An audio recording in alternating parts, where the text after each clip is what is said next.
চলুন দেখে নিই শ্রীকৃষ্ণ ব্লেসিং আপনার জন্য আজকে কি আসছে। শ্রীকৃষ্ণ কি বলতে চায় আপনাকে, কি বলতে চাইছে? লিভ ফর নাও।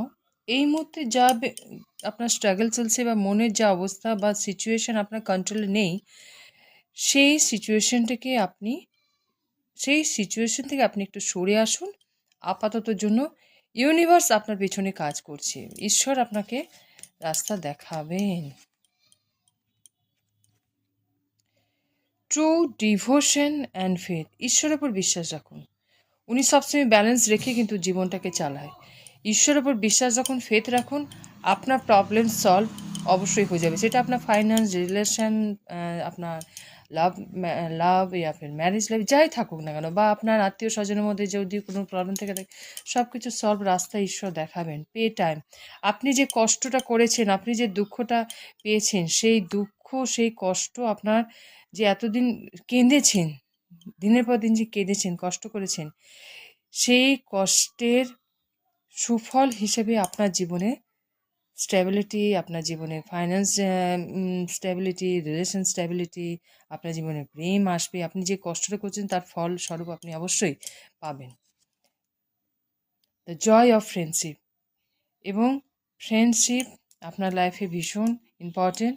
আপনার বন্ধু আপনি নিজে, এবং আপনার আশেপাশে যারা ভালো মানুষ আছে তাদেরকেও আপনি সম্মান করুন, এবং তাদেরকে আপনি অবশ্যই ফ্রেন্ডশিপ একটা বিগেস্ট গিফট লাইফে।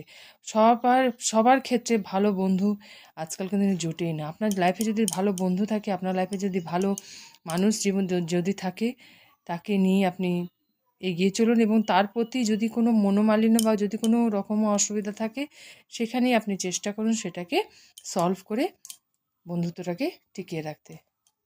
কেন আগামী দিনে ফ্রেন্ডশিপে কিন্তু আপনাকে এগিয়ে নিয়ে যেতে অনেকটা সাহায্য করবে। নেক্সট মেসেজ আমি দেখে নিই। Ask for god grace and help.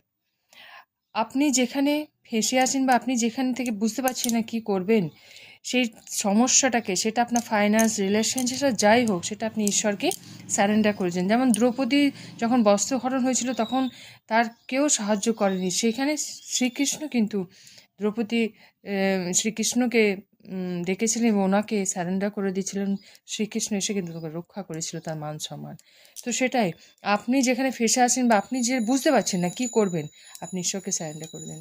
Universe আপনাকে রাস্তা দেখাবেন উনি, এবং আপনাকে এগিয়ে নিয়ে যাবেন। Your call will be answer, এবং আপনি যে কোয়েশ্চেন নিয়ে ঈশ্বরের কাছে দাঁড়াবেন তার প্রশ্নের উত্তর আপনি খুব শীঘ্রই পেয়ে যাবেন, এবং আপনাকে রাস্তা ঈশ্বর দেখিয়ে দেবেন। Knock knock,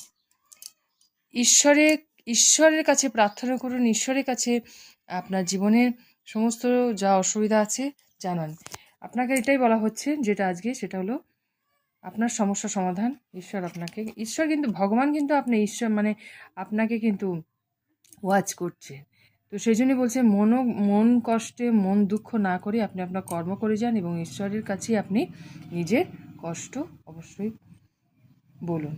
time to move on, এবং যেখান থেকে আপনার কোনো সমস্যার সমাধানে বা যে পার্সন বা যে সমস্যা, যে ফাইন্যান্স, যে ব্যবসা, যেখানে আপনাকে যে সিচুয়েশান আপনাকে কষ্ট দিচ্ছে, সেখান থেকে আপনি সরে আসুন। সেইটাকে নিয়ে আর ঘাটাঘাটি করবেন না, এখান থেকে সরে আসুন। আপনি অবশ্যই সাকসেস, এবং আপনি অবশ্যই আপনার জীবনে এগিয়ে যাবেন। কি করতে হবে? Flow with the rhythm.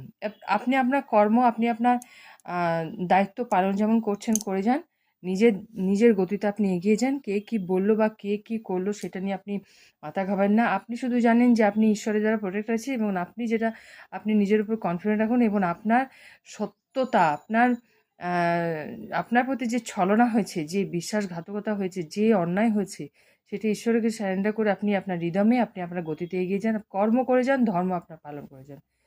আর আপনাকে কিচ্ছু পেছন থেকে তাকানোর দরকার নেই। তো এটা আপনার রিডিংস আসলে ভালো লেগেছে, সঙ্গে থেকে ভালো থাকুন। Thank you.